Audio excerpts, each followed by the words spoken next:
So we need to solve this equation. That means we need to find the value of x. What will be x here? Okay. So this is x raised to power 4 minus 81 is equal to 0. And we can write it as x raised to power 2 minus 9 raised to power 2.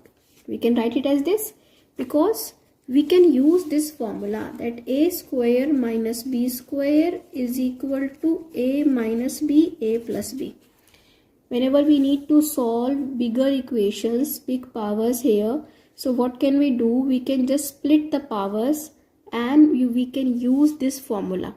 A square minus b square. This is a very helpful formula for these type of equations. Whenever you have power 6, power 8, okay. So you can just split like this.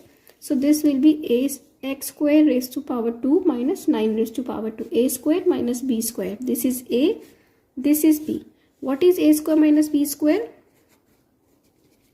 A minus b, a plus b equal to 0. Okay.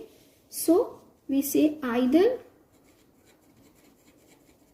okay, here x square minus 9 equal to 0 or x square plus 9 equal to 0.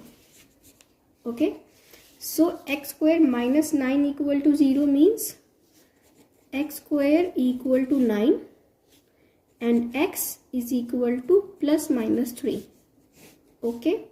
Whenever x square is equal to 9, x is equal to plus minus 3 because x square minus 9 is x plus 3, x minus 3 equal to 0. A square minus b square is a plus b, a minus b. Similarly here, x square is equal to minus 9, x is equal to under root of minus 9. What is under root of minus 9? Under root of minus 1 is iota and under root of 9 is 3.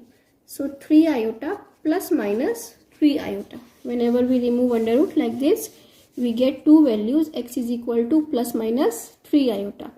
Okay. So these are the value of x. I hope you like this. If you like this, please subscribe to my channel. Thank you.